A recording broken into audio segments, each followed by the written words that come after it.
Tranquilizaros, esto no es en directo. Vale. Pues vamos en 3, 2, 1. Bienvenidas, bienvenidos una vez más a Radio Mandarache, al programa Hablemos, este podcast en el que cada semana hablaremos sobre un libro finalista del Premio H y del Premio Mandarache. El día de hoy tenemos a Eva Mejuto, autora de 22 segundos, para hablar con estudiantes del IES San Isidoro y del IES Elcano.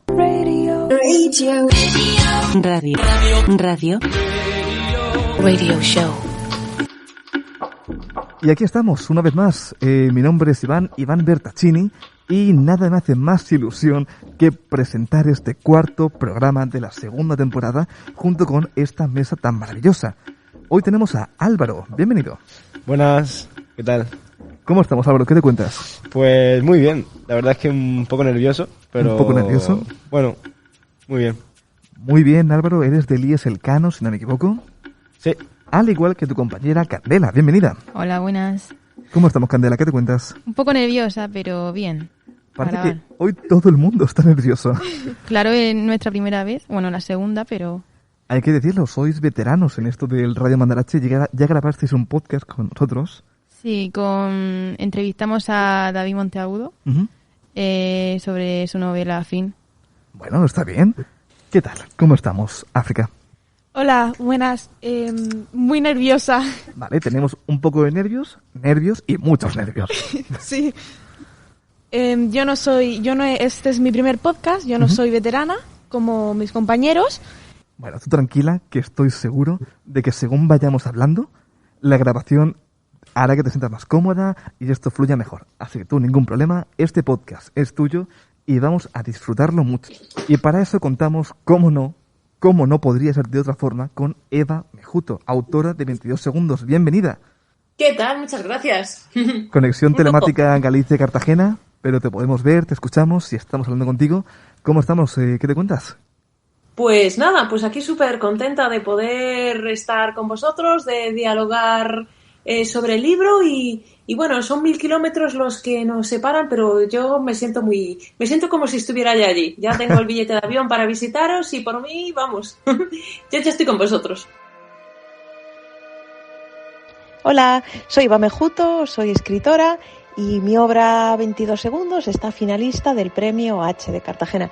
Estoy muy contenta, súper emocionada, porque además 22 segundos es mi primera obra juvenil, es una obra para mí muy especial y bueno, la posibilidad de estar en contacto con todos los chicos y las chicas, este es un premio que para cualquier escritora es un sueño, ¿no? Que sea tu público, quien te reciba, quien te acoja, quien te dé cariño, quien te vote o no. Pero bueno, yo en todo caso, para mí la experiencia de haberos conocido ya es insuperable. Y del premio, bueno, pues ya veremos. Pero de entrada, muy feliz. Muchas gracias. Precisamente esta semana, te lo comentábamos antes, tenemos la suerte de que en Cartagena está lloviendo, hace un tiempo propio de Galicia, y tenemos como los climas cambiados, porque según me comentabas, hacía sol allí. Sí, pero yo, si no os importa, prefiero ir a Cartagena con sol. Que yo sé que la lluvia es necesaria y es buena, pero agradecería dejar la lluvia aquí. Cuando vengas a los encuentros presenciales, seguro que hará mucho mejor tiempo. Esperemos que sí, crucemos los dedos y todo saldrá muy bien, ya verás. Estás escuchando Hablemos, un podcast de Radio Mandarache. Queremos hablar sobre tu obra, sobre 22 segundos, y para ello, cada semana, cada podcast, estamos preparando algo muy especial. Una nube de palabras, un ejercicio que estamos haciendo para intentar reducir a la mínima expresión tu obra. Para mí, 22 segundos es representativo. Cambios. Empatía. Comprensión. Liberación. Diferente. Familia. Amistad. Libertad. Identidad. Felicidad. La realidad. Esencial. Igualdad. Machismo. Tranquilidad. Honesto. Respeto. Amor. Así es como la gente define tu libro, 22 segundos. Pues la verdad es que no, yo creo que no lo podría haber hecho mejor. Hay algunas que me han conmovido realmente. Sí, creo que son lecturas certeras y algunos sorprendentes, pero sí, me van a dar que pensar, la verdad. A mí, si me lo preguntas, me resultaría muy difícil definir una obra mía o de cualquier otra persona en una palabra, la verdad. Pero sí, me parece un ejercicio magnífico de concreción y de lectura, ¿no? Y aquí en la mesa también han participado. Candela, Álvaro y África han aportado sus propias palabras que, si quieren, nos las puedes compartir. Yo lo resumiría en apoyo, porque yo creo que en este libro se ve muy claramente el apoyo que recibe Alex por parte de su familia y sus amigos. Apoyo, una gran palabra. Mi palabra sería aprendizaje. El cómo, sobre todo, la madre va aprendiendo y va aceptando más a Alex como es. Y para mí sería libertad. Libertad por ser cada uno como quiere ser.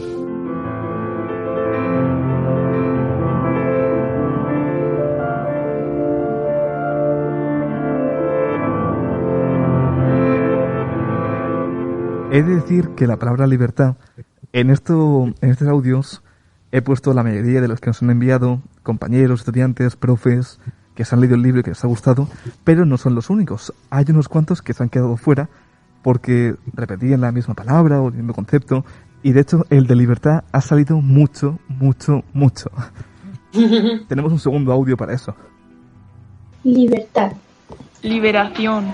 Libertad. Libertad. Como el viento que se marchó y a su barco le llamó libertad. Es al fin la libertad. Sí, libre. Creo que ha quedado claro. Pues sí, realmente es esa sensación, ¿no? Yo creo que es algo que quise transmitir. Hay un momento previo. Quiero decir, hay como un momento previo de tensión donde se van acumulando, digamos, el silencio, ¿no? Uh-huh. Donde se van acumulando sensaciones, emociones, tristeza, miedo, desesperanza, y todo eso se va acumulando hasta que llega un momento en el que Alex decide decir, ¿no? Soy. Decide ser, decide salir, decide expresarse públicamente. Y ese momento, la verdad, yo creo que la palabra que más identifica esta obra, efectivamente, sí, es la libertad, ¿no? El soltarse, el abrir, el ser, pero sobre todo la capacidad de poder escoger, ¿no? Y es todo gira alrededor de la libertad. Por eso que quizá si me lo hubieras preguntado no sería la palabra que yo diría, pero ahora que lo escucho realmente creo que es la que está detrás de esta historia, ¿no? Que acabó convertida en novela. Y bueno, me llama la atención ver que tanta gente lo ha dicho y sí, qué bien. Es curioso como a veces la lectura de los lectores y las lectoras nos ayuda a nosotras que somos autoras a leer el libro de una manera distinta, porque una cosa es que cuando lo tienes en la cabeza, luego lo escribes, luego lo das a leer y luego lo retomas, ¿no? La escritura para mí es un camino de ida y vuelta. Yo os estoy contando algo, pero yo necesito de vuestra respuesta. Vuestra respuesta a mí hace que mi propio mensaje tome otra dimensión.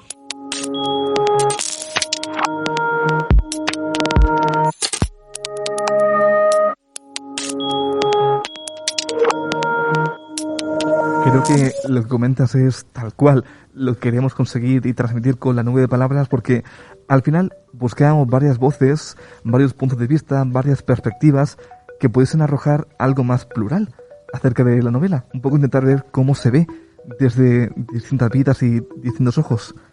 Y creo que comentando este libro, algo que da pie muy bien para empezar a comentarlo es preguntaros aquí en la mesa ¿qué sentisteis al acabar el libro? ¿Qué sentisteis al terminar esta obra y al recapacitar sobre lo que habéis leído?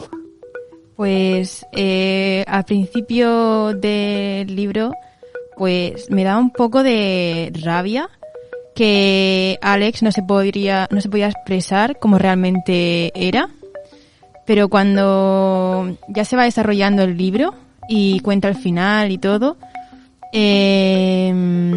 me produjo un sentimiento como de... Es que como felicidad y liberación o sea, sentí liberación por él, por lo que pudo lograr, y pues a mí yo sentí eso. Pues a mí me pareció muy conmovedor. Me gustaba mucho la manera con la que te identificas con el personaje. Cuando él estaba pasando mal, cuando le daba ansiedad, a mí también me daba, o cuando estaba feliz, incluso llegué a llorar. Y... Sin dar spoiler, ¿no? De nada que pase. No, sin dar spoiler. Pero cuando terminó, también debo decir que me pareció como un poco incompleto, porque al comenzar, porque cuando termina, luego comienza, es algo así, entonces... me di cuenta de que realmente es un flashback, no está contando la historia como lo iba a contar en el vídeo. Yo creo que al empezar me sentí una sensación de ser como... sentí como las personas pueden ser como quieren ser ellos.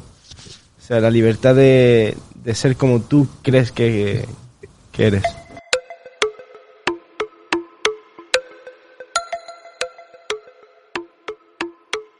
Cuando me estabas comentando África, creo que era cuando decías que cuando leías y tenía esa edad, a ti también te daba, cuando sí. Puede que se muriera alguien, no lo sé. Ahí hay una cosa que para mí es clave, ¿no? Para mí una cosa muy importante de los libros, lo más importante es la voz narrativa. ¿Quién habla? No el personaje, no los personajes, sino quién habla, quién es la voz que cuenta la historia. Para mí escribir en primera persona es algo que me resulta muy atractivo, muy atractivo. ¿Por qué? Porque si yo, que no soy Alex, hablo en primera persona de la vida de Alex, yo tengo que dejar de ser Eva para ser Alex.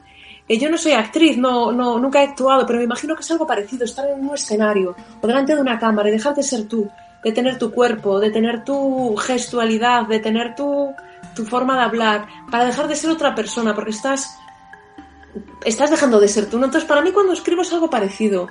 O sea, yo tengo que dejar de ser yo, pero coger mi experiencia, coger mi vida, coger mis tripas, ¿no? Mis sentimientos, mis recuerdos, mis emociones, mis dudas, mis miedos, y utilizar toda mi experiencia vital para ser otra persona.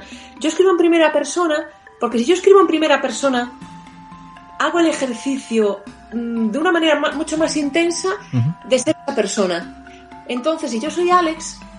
yo escribo desde esa voz narrativa, entonces yo sí, de alguna manera tengo que hacer ese ejercicio brutal de empatía, de dejar mi cuerpo, de dejar mis zapatos, de ponerme los zapatos en la piel de otra persona, ¿no? Y eso para mí es fundamental, el que mi verdad, el de que la ficción, que en realidad que es una mentira, sea una verdad. Es un concepto un tanto complejo de explicar, pero tiene que ser verdadero lo que cuentes, aunque no sea cierto. Entonces, para eso, esa verdad solo se consigue con las tripas. Solo se consigue siendo, metiéndote en la piel, metiéndote en la carne, siendo, como pensando, cómo actuaría, cómo sería.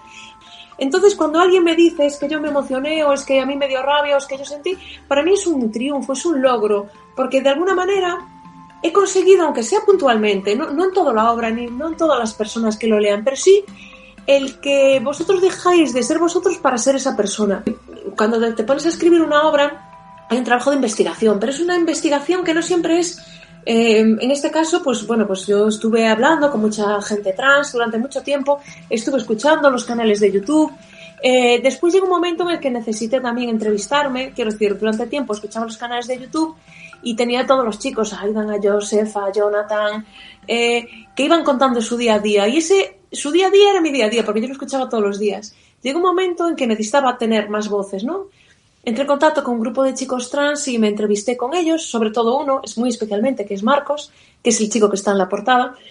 A partir de ahí, digamos que pues yo tengo que meterme en ese mundo, tengo que sumergirme, ¿no? Y que ese sea mi universo. Yo cuando escribo un libro durante ese tiempo, ese proceso, que puede ser largo, ese proceso yo necesito, no me sale la palabra en castellano, en gallego es enchuparse, supongo que sí es sumergirme, ¿no? Meterme dentro de una manera muy intensa, emocionalmente.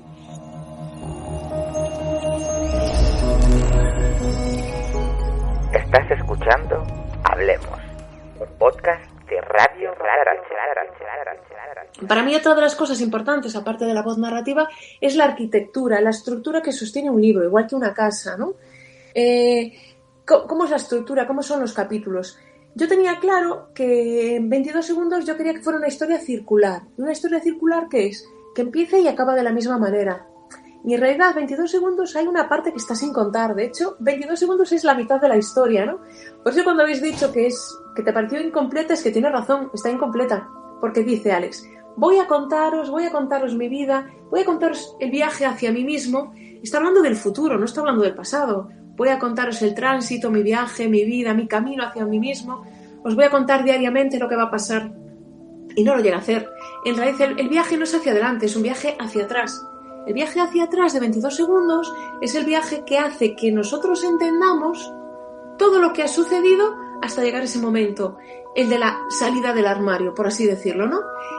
Alex sale del armario, confiesa públicamente, dice públicamente que es un chico trans y a partir de ahí sabe que su vida va a cambiar. No es que él deje de ser una persona para ser otra, él siempre ha sido él, siempre ha sido Alex, aunque públicamente o en su DNI o en su familia se le conociera como Sheila. Pero realmente, de cara a los demás, su vida va a cambiar, él va a ser otra persona, entre comillas, claro. Entonces, digamos que hay una transición, hay una vida que pasa a ser otra, hay una persona, hay un hombre que pasa a ser otro. Entonces, digamos que esa transición entre una persona y otra, entre una vida y una muerte, entre una vida y otra, yo quise jugar con esa idea, ¿no? Como del accidente que ves pasar tu vida en imágenes. En esos 22 segundos, que es el tiempo que va a tardar el vídeo en subir a la red. ¿Qué significa que sube a la red? Que se hace público. Bueno, digamos que en 22 segundos se cuenta la parte de la autoasunción, de la autoaceptación de Alex consigo mismo al ámbito familiar, doméstico. Falta la otra parte, que es la que dice que va a contar y no cuenta.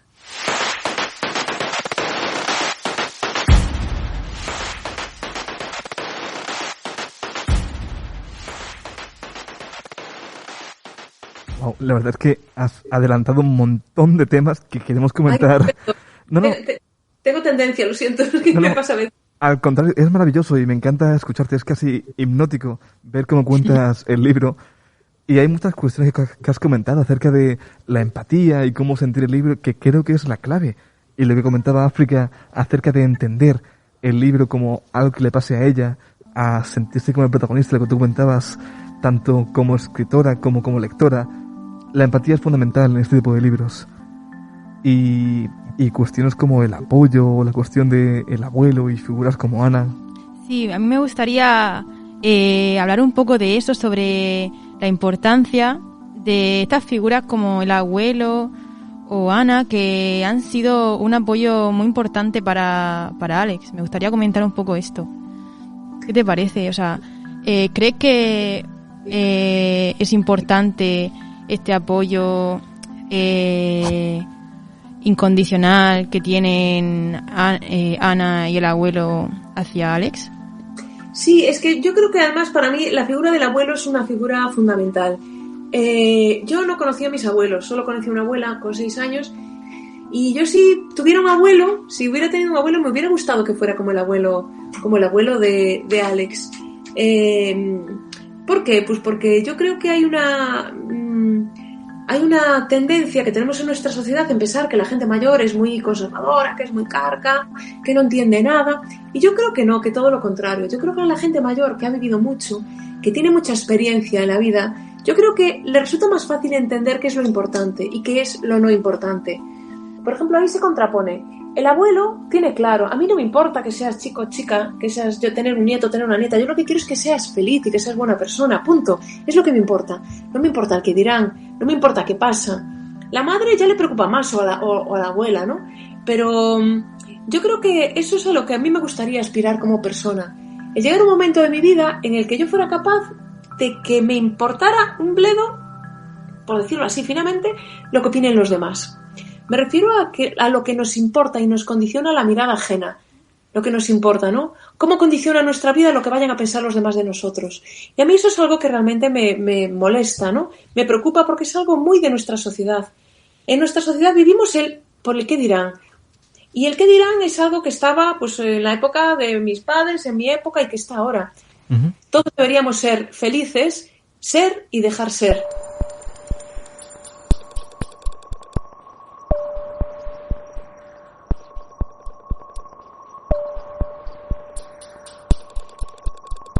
Se acaba de sumar a la mesa una compañera más, se llama Asia. Solo queremos que se sienta bienvenida, que te escuche, que hable un poquito, que podamos tenerla en la mesa también pueda participar una voz más en esta charla tan maravillosa y este diálogo contigo sobre 22 segundos. Así que, por favor, Asia. Buenas tardes. ¿Qué tal, Asia? ¿Cómo estás? Muy bien, gracias.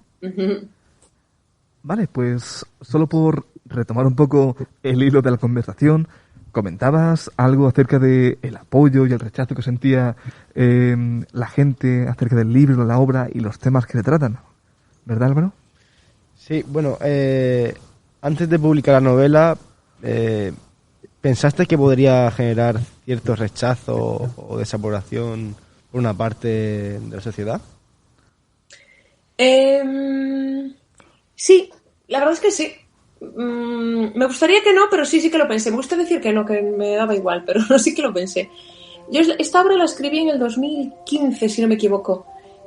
Hace ya un tiempecillo.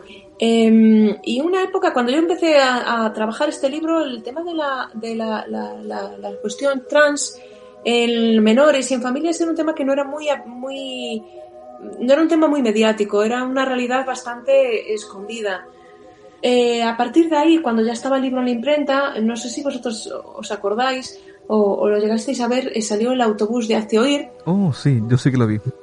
Sí, bueno, pues entonces fue ese momento. Y fue un momento todo muy polémico. El libro salió en un momento donde la polémica estaba muy candente, ¿no? Realmente. Solo por contextualizar, por si no conocéis lo del autobús, fue un autobús en el que decía: los niños tienen pene, las niñas tienen vulva. Que no se engañen. Algo por el estilo. Sí, pues, ¿cuál es? Porque eso fue una reacción a una campaña de una asociación que se llama Crisalis, que decía en las escuelas: hay niñas con pene y niños con vagina, la diversidad existe. Entonces, como reacción a eso, era, no, los niños tienen pene y las niñas tienen vagina, que no te engañen. Entonces, a partir de ahí empezaron a salir muchas asociaciones de familias de menores trans por primera vez, en el telediario, a las calles, manifestaciones, y empezaron a tener en realidad una visibilidad real, que hasta el momento, por lo menos mi percepción era que no lo tenía. Era un tema que estaba muy debajo de la alfombra, por así decirlo, ¿no? Un tema del que no se hablaba. Entonces eso está muy bien, porque eso, digamos que dejó de visibilizarse ese tema, ¿no? Empezó a estar en el tema mediático. Yo cuando publiqué el libro, claro, salió un momento en el que el tema generaba mucho debate.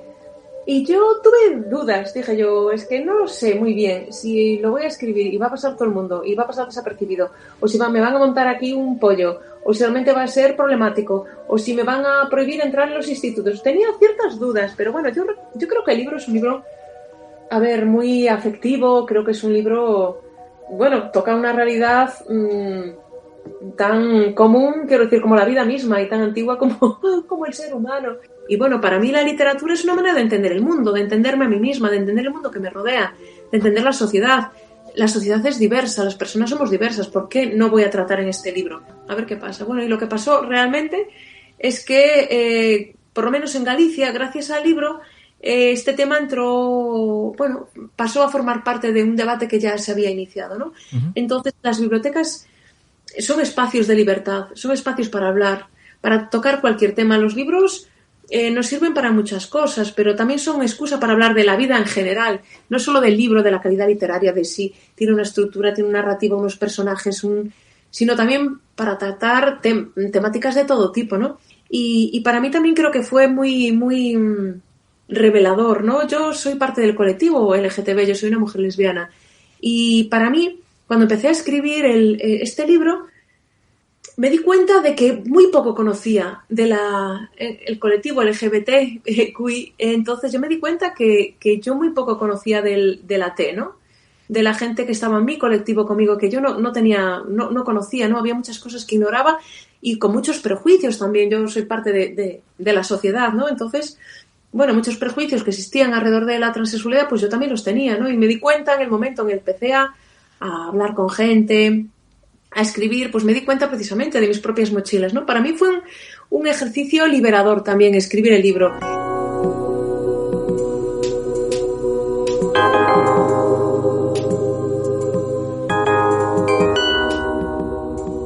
¿Crees que estamos lo suficientemente concienciados acerca de la realidad del colectivo LGBTI y la cuestión de identidad? Pues es una pregunta, claro, es una pregunta muy amplia, depende de a quién preguntes, de dónde preguntes.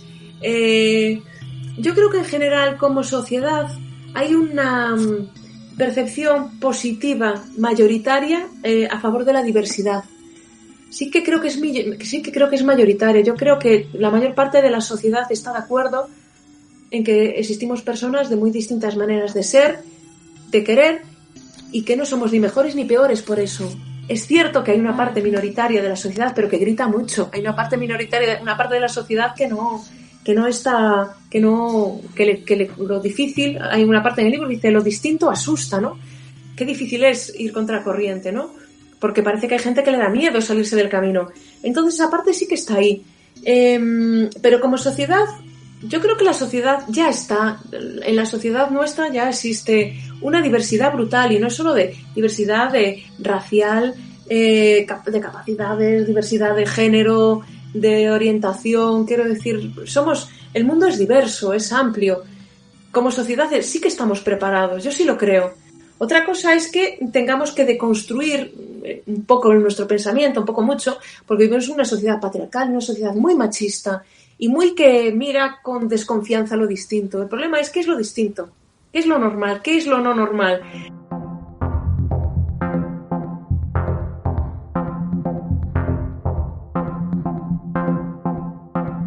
Sobre lo normal, lo normativo, ya hablamos en el podcast anterior que te recomiendo que lo escuches, el de Palmoza Rubio sobre Joao y sobre lo que tenemos entendido como normal, y creo que hay muchas cuestiones colindantes acerca de ese tema que nos abren muchas cosas que comentar.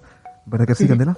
Sí, también me gustaría reflexionar sobre el tipo de educación que reciben los niños, bueno, que en un futuro serán personas adultas con propias decisiones y eso. A nosotros, por ejemplo, nos dan bastantes charlas sobre el colectivo, la diversidad que existe, pero igual necesitan implantar, no sé, medidas o más charlas, más concienciación en los niños, en los colegios, en los institutos, en general. Yo esto lo quiero plantear un poco también para la mesa, para comentar con ¿qué pensáis vosotros? Sí. Si pensáis que tenemos la suficiente información desde la escuela, desde la educación, para conocer la realidad del mundo trans o del colectivo LGTB. Yo la verdad creo que no. O sea, ¿has recibido algún tipo de información? No mucha. Poquita, ¿verdad? Poca, sí, muy poca. Y si no me equivoco, la que recibimos es en charlas puntuales que vienen una vez al año, con mucho, a comentarnos cosas. Sí, eso es verdad. ¿Cuál ha sido, Asia, tu experiencia con este tipo de charlas, con este tipo de información? ¿Crees que son útiles? Sí, la verdad que sí, muchas, muy útiles.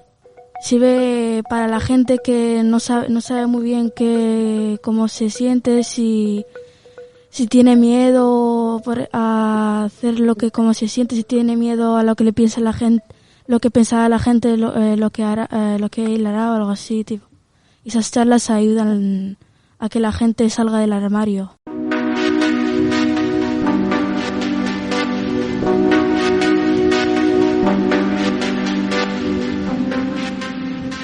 No, yo creo que hay una cuestión que es importante, que el mundo hoy en día ha cambiado mucho gracias a las redes sociales, y yo creo que ese tipo de actividades ayudan a ver que no estás solo, porque hay momentos en la vida en las que, y no solo por orientación sexual o por identidad, a veces da la sensación, no sé si os ha pasado alguna vez, por alguna circunstancia, que te crees que tienes un problema, que tienes una circunstancia, que estás sola, que eres la única persona en el mundo, que eres así. Porque, pues, desde el momento en el que no hablas, no se comparten según qué temas, digamos que esos temas se te hacen bola, ¿no? Y llega un momento en el que yo sí lo llegué a pensar, ¿no? En algún momento hace tiempo, decía, pues yo debo ser la única lesbiana que hay aquí en Pontevedra, porque no conozco a nadie, quiero decir, y tienes una sensación de soledad tremenda, ¿no? En el momento en el que tú ves que lo que te pasa no es algo exclusivo tuyo, que no es una enfermedad, que no es una rareza, que hay más gente como tú, eso ayuda a conectarnos y ayuda, que va todo un poco en relación a lo que decía, es ampliar tu horizonte. Es que tu horizonte no solo es tu cuerpo, es el mundo entero, ¿no? Y si conocemos otras realidades, nuestra visión va a ser mucho más generosa también, ¿no? La diversidad en todos sus sentidos, cultural, de todo. Yo creo que tiene que ser algo presente y algo continuo, y no para una charla que aparezca una vez en la vida, pero tiene que ser algo que esté en biología, que esté en historia, en literatura, por ejemplo, porque forma parte de la sociedad y forma parte de la vida. Entonces, como tal, bueno, pues a mí me gustaría saber, por ejemplo, si me están dando clase de historia, pues a lo mejor me gustaría saber también la historia del movimiento LGTB, por ejemplo, que no la sé. Pues tengo que reconocer aquí públicamente, ahora que acabamos la Semana Santa, una confesión lectora.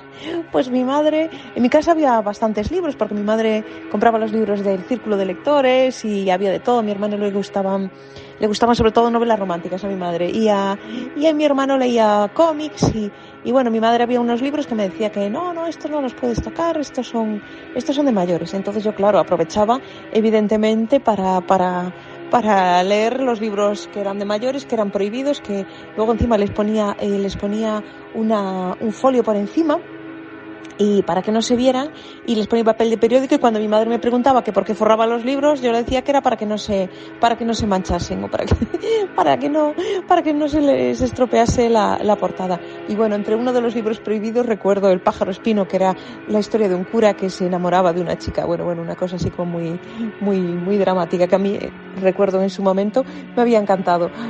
Supongo que si lo leo ahora estaría espantada, porque además creo que era una chica súper joven. Pero bueno, nada, si estamos de confesiones, estamos de confesiones. Y eso. Y esta es la mía.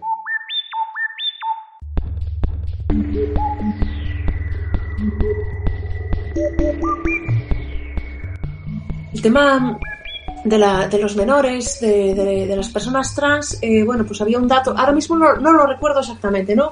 Pero en la comunidad, en la población general, las tentativas de suicidio eran, vamos a poner por caso, 0,004%. Y en el colectivo trans era de un 40%. Quiero decir, es una barbaridad. ¿Y eso por qué es?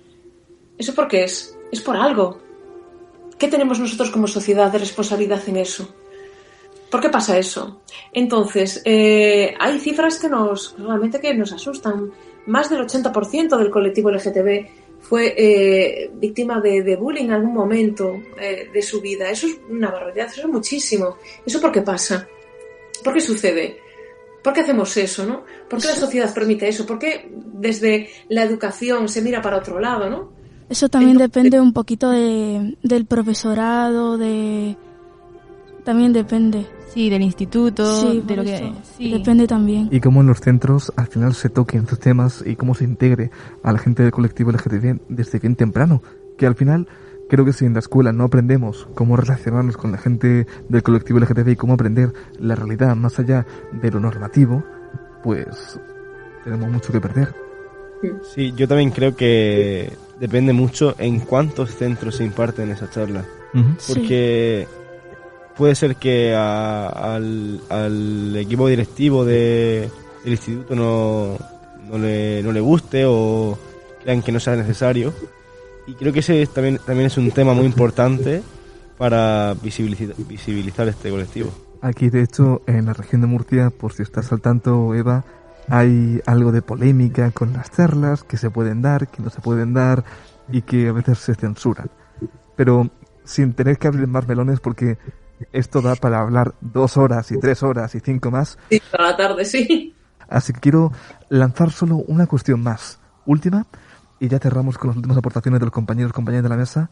Sí. Te quería comentar que a raíz de este libro les pedí aquí a las compañeras y a los compañeros que pensasen en una canción que para ellos les recordase el libro. Al igual que con la nube de palabras, hacer una especie de playlist oficial de 22 segundos. Y estas son algunas de las canciones.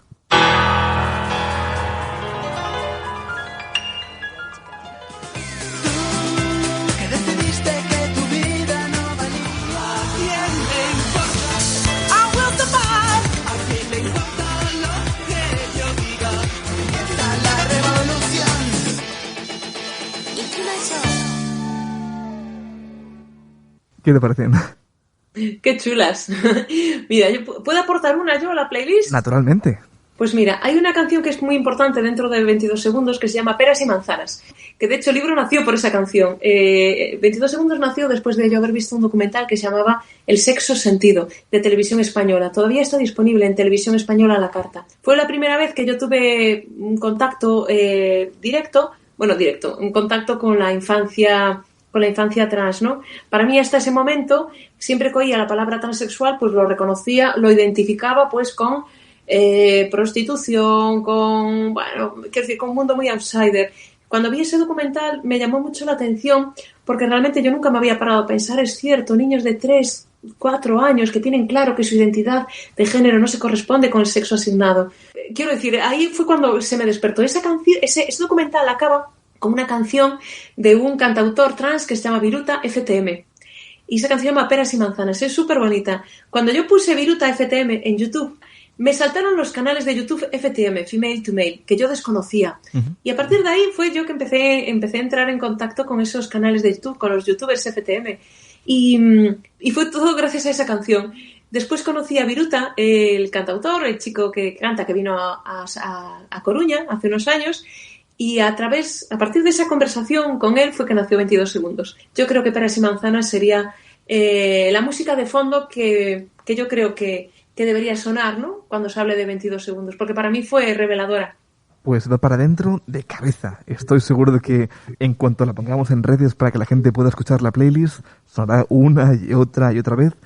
Genial. Y con todo el dolor de mi corazón te tengo que decir que estamos llegando hacia el final del programa y quiero pedir a la mesa que sean partícipes de esos últimos momentos lanzando muy brevemente, pregunta-respuesta, cualquier cuestión que quieran comentar contigo. Vale, yo tengo una pregunta y me gustaría preguntártela. Sería, ¿cuándo crees que una persona puede expresar su identidad sexual según la cultura y la manera de pensar que tiene la sociedad? Es una pregunta, no es una pregunta de respuesta rápida. Yo creo que depende de muchos factores y eso sí que lo veo muy complicado. Yo creo que lo ideal sería que se pudiera decir en el mismo momento en el que se sintiese. Pero para eso creo que aún falta. Y además creo que esa es una pregunta que debería contestar mejor una persona del colectivo trans. Creo que podría dar una visión mejor que yo. Es una pregunta complicada, pero muy interesante, ¿eh? Muy interesante. Queda abierta ahí para otro día. ¿Qué le dirías a esa gente que no se atreve a salir del armario?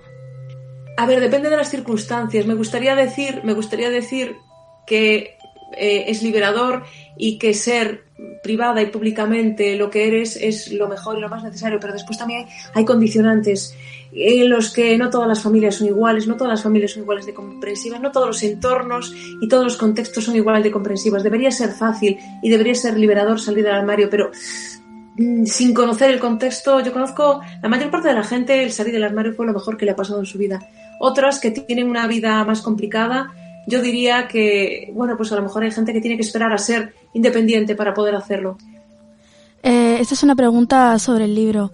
¿Crees que los padres de Ana aceptarían a Alex? Fíjate, eso es algo en lo que estamos trabajando en la segunda parte del libro. Ah, hay segunda parte. Yeah. Claro, sí, pues falta la mitad del libro falta por contar. Muy bien. Y aparecen otros personajes que en el libro están nombrados, pero no se dicen. Hay un personaje que en el libro está ausente, pero que en la segunda parte va a estar muy presente. Entonces, no sé si entiendo que responder la pregunta. El padre. ¡Ah! Vale, no hagamos más spoiler. Entiendo que ya caer en hablar sobre el segundo va a ser casi destriparlo. No, ya está. Ahí lo dejo.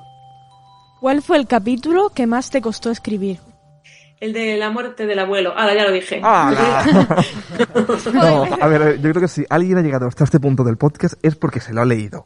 Sí, fue difícil porque era necesario. El abuelo, yo de alguna manera fue buscado, ¿no? Porque durante mucho tiempo estuvo ayudando, siendo el sostén de Alex, pero llega un momento en la vida de todos y de todas que tenemos que aprender a andar solos, a andar por nosotros. y bueno, pues yo creo que el abuelo aguantó, digamos, estaba enfermo desde antes, pero aguantó hasta que vio que su nieto realmente era capaz, ¿no? De verbalizarlo. Pues un poco de bajón, pero terminamos aquí sin pretenderlo, porque es una charla maravillosa y creo que muy, muy, muy enriquecedora acerca de tantos temas y tantas cuestiones que abarca el libro, que ojalá poder tener, ya lo he dicho antes, 2, 3, 5, 6 horas más para hablar sobre todo esto. Y nada, simplemente reiterarte las gracias por estar aquí, por acompañarnos, por compartir, por hablar, por expresarte y por traernos esta maravilla de obra que es 22 segundos. Muchas gracias, un placer, un lujo. Un lujo. Así que, dicho esto, solo queda decir que la verdad está en los números, el secreto en las palabras.